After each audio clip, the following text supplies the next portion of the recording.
Well, at least for me, math is rarely a fun task, but we know it is sometimes a necessary one. Case in point, calculating how much money you'll need to save for retirement. And it's not just about that dollar amount. So to give us some guidance, we are turning to Cory Sickles of Safe Harbor Retirement Group, the sponsor of this segment. Hi, Cory. Hi, Robin. All right, do you find that most people, when they walk in your office and they're trying to say, like, I'm going to make a retirement plan, what's my magic number? They're trying to figure that out, right? That's probably the number one thing. Right. What is my magic, what is my magic number to retire? And, everybody's a little bit different, right? Because everyone has different income needs. Yeah. But the one thing that I would definitely say is the earlier that you start saving, the better, the better off you're going to be, right? Yeah. And one of the things that, one of the best inventions ever is what we call compound interest, right? Sure. So, if you do start saving earlier, I'll give you an example. Let's just say you want to start saving $6,000 a year. If you do that over like a 35-year time frame and average 7% a year, you're going to have over $800,000 in your nest egg.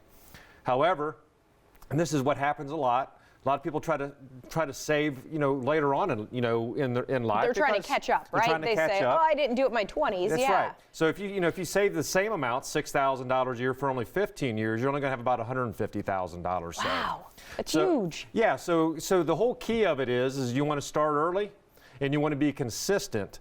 And then you'll be able to have that nest egg that you want, because if you have a nest egg, you have options. Maybe this is my magic number, but you might be in a situation, the larger your nest egg is, you don't have to work as long. And I will say, it's not just about kind of that magic number, but also knowing how long you're going to need that money for. What's kind of the average, I guess, length of retirement years? Well, we plan anymore for, usually around 30 years. Wow. But most people, even if you retire at 65 today, you're probably looking at 20 to 25 years in retirement. And I think a lot of our viewers out there realize this year how big of a difference with inflation.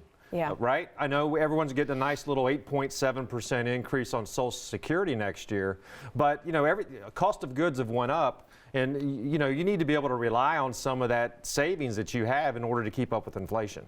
And you talked about kind of your needs in retirement, Cory. It also, though, a lot of people underestimate a little bit what they're going to do in retirement, because they're going to have a lot more time on their side. That's right. I mean, you're going to have time, and retirement is very expensive. I mean, let's just face it. Not only do you have time that you have to kind of deal with, but you're going to have like a lot of unexpected costs come up too. Potentially, healthcare. Right? Yeah, Healthcare could be a big one. You don't get Social Security increases every year. If you go back through the last 10 years, there were 3 or 4 years where we actually didn't even receive an increase. So, you do have time. You need to be able to spend it. And the one thing that you want to be able to not only retire financially, but you also want to be able to, retire mentally too. Yeah. Because you will have a lot of time, and I golf. I can't golf 7 days a week. Sure. Right? So whether I want to go out and do volunteering or whatever else I want to be able to do, you kind of need to be able to plan for that a little bit too before you officially retire. What am I going to do with all this time? Right. Yeah. And am I going to have what I need to fill that time? So, Cory, working with an investor such as yourself is obviously a great way to start the process. So can somebody come to you, I guess, when's the best time before retirement? Because coming to you and saying, hey, I want to retire next year, am I okay, sometimes can be harder to kind of manage. It is. But I always say this: if you don't have a financial plan today, you need to have one tomorrow. And there's a lot of people that like to do it themselves too, right? Sure. And one of the things I find out is the closer they get towards retirement, like you're saying, a year from now or something like that, they're kind of ready to turn it over. Mm-hmm. But the one thing that I would say is, the earlier that you can work with an advisor, we're going to be able to show you what your magic number is, or the day that you do want to retire.